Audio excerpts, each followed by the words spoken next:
You're originally from South Africa, but it looks as if you touch almost every place. Yeah, almost. Almost.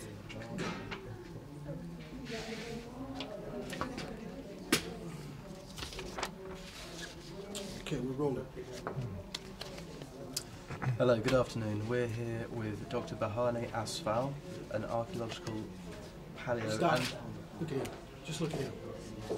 You have to look at the camera. Okay, I was just introducing. Okay. Oh, but still, kind of like look at him too as you look at him. You know, kind of like half. Yes. Right. Okay. Okay. Hold on. I'll tell you what.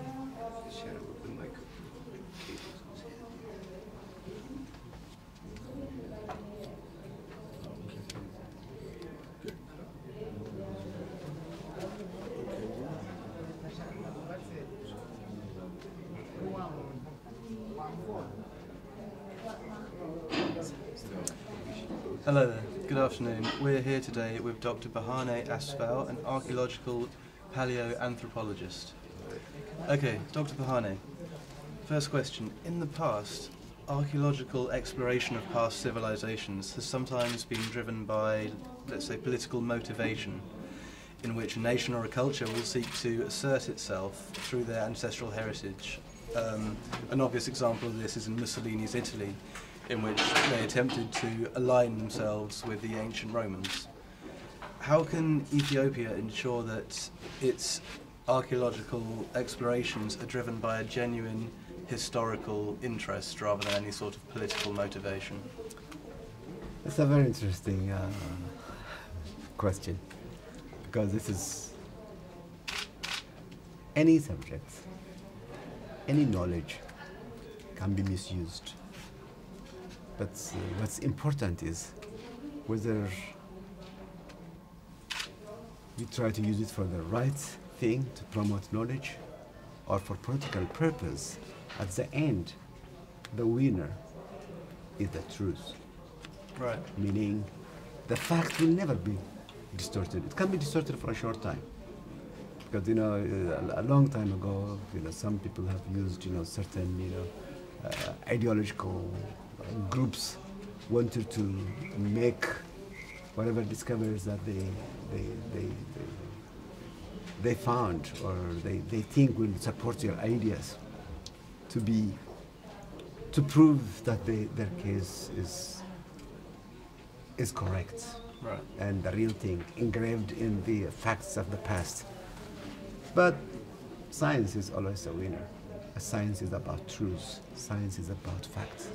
No matter what we do, it cannot change. It really cannot change. You can't avoid people misusing facts. Right. But at the end of the day,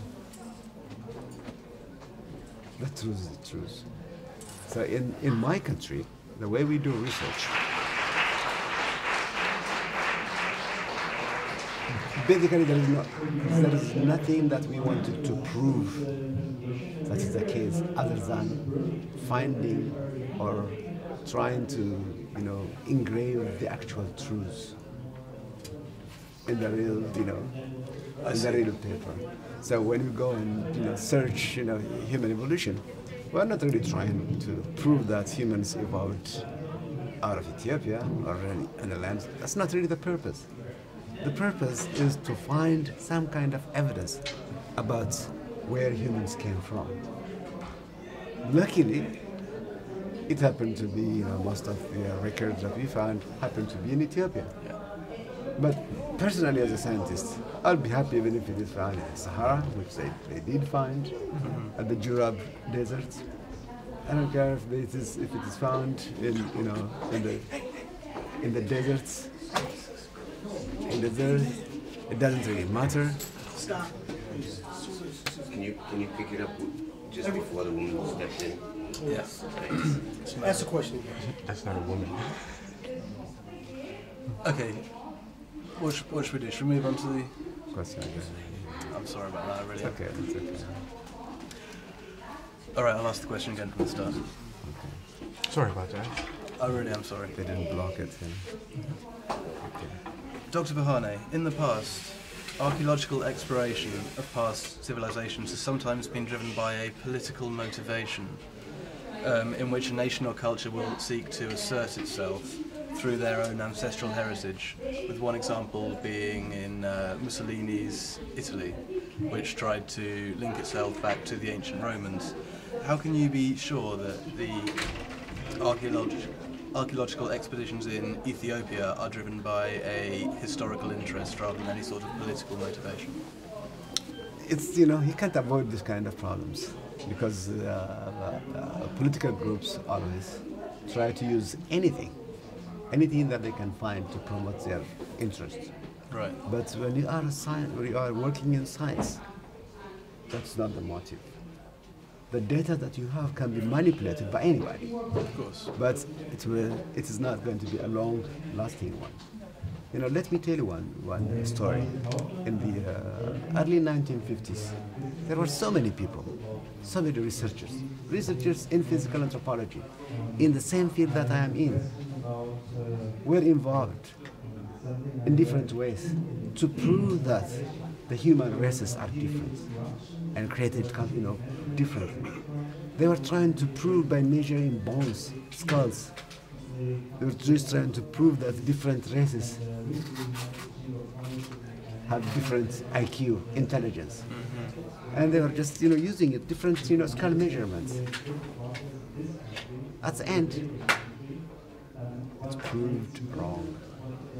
The best thing about science, different from the other, philosophical, thinkings, science is about searching for truths, investigation for the real, for the truth, for the facts. It doesn't matter if the people who were involved in that direction, their interest was to prove that the different races think differently, and one is, higher than the other. They tried it, but they were proved wrong. But if we had stopped that thinking from the beginning, then science will not advance. So we have to be open enough when people talk about racial differences, like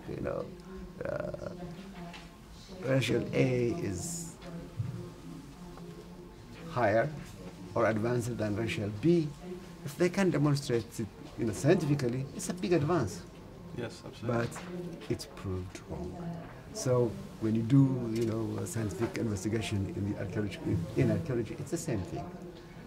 Some people may try to advance their, political moves to show that they are better and bigger than the others, and some people, may try to use it, to make the other group inferior than the others. But science works completely one way. That is finding truth. And there's no way that, you can avoid that. If it can prove that through the archaeological records, through whatever they have left behind, if they can prove that X is backward than the other, it's a political statement, yes, but if it is a fact, you have to accept it. Okay? But you have to learn from those weak points, from the weak, history of the past, and correct it for the future. So we have to use it positively. Okay? But science is always, can be used in different ways. There is a positive aspect of it, and there is a negative aspect of it. Of course. So every knowledge is in the hand of the user. It can be used and misused, and there's no way you can avoid it. Nuclear power, you can say, generates a tremendous energy. When it's used to generate energy to light, as different cities, that's positive. When it's used for war, it's negative. So every knowledge can be used and misused. There's nothing you can do about it.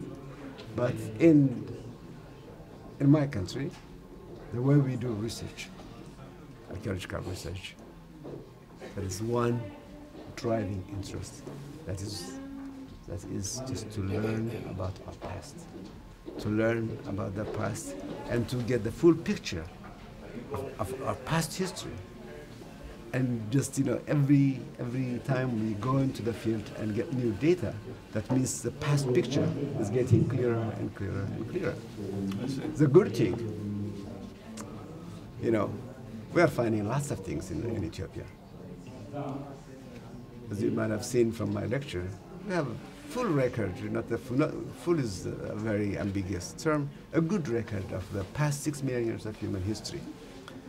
It is good that it is in Ethiopia, where I'm happy, but to fill in these gaps of information about the human past, if it's found in Kenya, Tanzania, the Sahara, that's very important. We can't be nationalistic and then you disregard, the other information you are getting, because we care about our history, and our history is interconnected. The only way we can understand the past is if we pull the information together and get a full picture, because we don't have our ancestors 1 million years ago or before. They never left us a videotape of what how they lived. We have to do that story. We have to draw it ourselves, and that's what we are doing. And this is very important because it shows how interconnected we are. And we have to care for each other. The whole world the people cannot really think independently. The demise of one group is not going to be a peaceful life for the other. And that's it's a collective survival. What is created, to destroy one area will affect the others. Like disease, everything. Bad genes. If there is a bad gene, if there's a mutant gene that happened to be formed, developed in one area, it doesn't stay in that area. Through gene flow, it will go all over the world and affects the whole population. That's why we have to care for each other. When we find something negative in one area, we have to stop it there, or else it will creep, because you can't stop it. So our history is interconnected, and our survival is mutual. We live together, and we have to work together, and the world has to be linked together. Dr. Asfaw, can you please explain to what extent is the archaeological exploration in Ethiopia threatened by the black market? Would you rephrase your question? What is the black market in Black archaeology? market is people that go and dig up illegally and sell them on the street, archaeological findings and treasures, for example. Okay. In Ethiopia, by law, it's illegal to do any form of excavation without the government's permit. And if you are found with an archaeological material, you can go to jail, because the government has already realized years and years ago that this is an antiquity of the past which belongs to everybody. So far, we don't have any problem of that kind. I've heard about this kind of problems in some other countries. People, digging up, fossils and human remains and selling them on the market. Some of them, they go even to the extent of carving. I've heard that in Indonesia. They carved, from the bones, and they make them look like real fossil of antiquity, and then they sell them. But in Ethiopia, you can't do that. If you are found, you'll go to jail. And the other thing is, so far I have not seen anything of that kind. I've spoken to a few archaeologists today. They're in the discussion upstairs, and they said they've gone to Ethiopia before and found not just fossils, but also treasures from the Kush Empire or the Kingdom of Aksum that they found in the streets and the bazaars. So I guess my other question would be is, how does the Ethiopian government, how do they provide security for archaeological sites? I was addressing only the prehistoric part of the Ethiopian archaeology. When it comes to the historical archaeology, there are treasures. Because in some places, the archaeological findings that people dig up may have its own value. Some of them like a gold coin from 4th century AD, silver and copper coins. And those kinds of things, they can go into the market. What they usually do is they try to buy them But those kinds of things are really difficult to control. They're small, very small, and easy to just to smuggle out. But by law, it's illegal. But how is it enforced? It's not my territory. I don't know how they do it. There are other people in the administration, but it is illegal to do that. I'm sure they can, you can find them maybe in the black market, but not legally. And those are from, at least from the Aksumite kingdom areas. And it's a big challenge. But when it comes to the fossil record, I've never seen any so far. To touch on that, can I ask a question about how could the private industry, in terms of corporate social responsibility, help in maintaining archaeological sites and preserving the past, especially in Ethiopia? The private sector, the big contribution that can come from the private sector is supporting researchers. Because as you can, understand now, the world financial situation is getting tighter and tighter, and the first group that are going to suffer from any kind of lack of resource, is something like archaeology, because it's not a priority. So when the government cuts budgets, it doesn't cut budgets from research related to health. The first thing that's going to be cut is research into history, because the government's responsibility becomes protecting the people who are around now, at the present. Yeah. So this area is vulnerable. So the private sector support is very vital, especially at this particular time. Very vital, at least to help archaeologists by through different foundations. Like in this country, the Volkswagen Foundation has been supporting different researchers in East Africa, and there are so many other organizations. So those kinds of support will really help propel the activity, archaeological activities, and it is very crucial than ever at this time to get support from the private sector. Right. Could I ask in particular what the Volkswagen Foundation are doing in respect to archaeology in Ethiopia? There's nothing that I know of in Ethiopia, but I know they've been supportive of research that has been going on in Malawi through some German researchers, and I know they have supported the northern Kenya research by the Turkana basin. They have supported them big time. In fact, they were the ones who spent a lot of money and gave them the desalination machinery for the archaeologists working by Turkana. Okay. So nothing in Ethiopia so far that I know of. I'm sure some people might have been supported, but at least the big time support that I know was from that area. But that doesn't mean that nobody was supported from work in Ethiopia, because I know there are some researchers working in northern Ethiopia by Aksum and Wukro, historical archaeology sites. So those people might have been supported. I'm not sure. I'm not aware.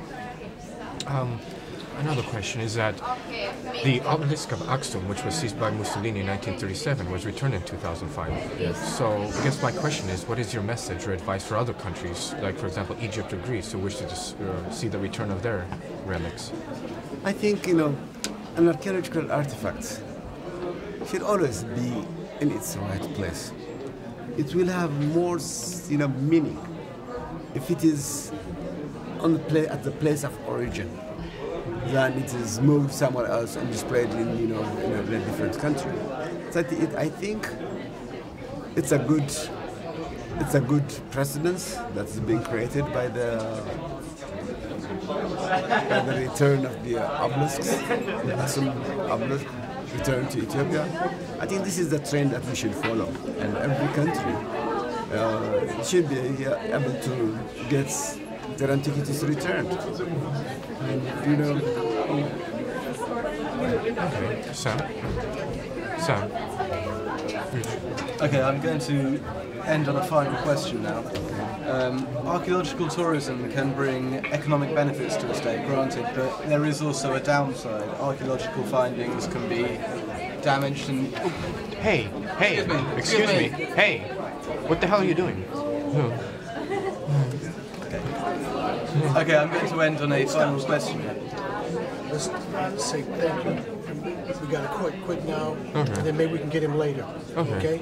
All right, just do that. Okay. Okay. Okay, so Sorry about we'll that. bring this to an end. Thank you very much. Thanks a lot. It's been a pleasure. Thank you very much. No, do it another way. Thank you. Say thank you. Thank you very Do much. it. Come on, man. Thanks a lot. We'll see you in a bit. Okay. Thank you very much. It was a pleasure having you here, and we appreciate everything you've said. I actually learned a lot. Thank I don't you know, very much. I'm sure my Thank you. colleagues That's can been say the very same thing. interesting, sir. It was great. I like to hear all the questions, and good luck with all the work. Thanks a lot. Thank you very much, guys. Thank you so much. Thank you. Thanks. Thanks a lot. Thank you. Okay, then we can come back and put something in between. Okay. Everybody's getting ready to do something else. I don't know what it is. So we get I'm sure.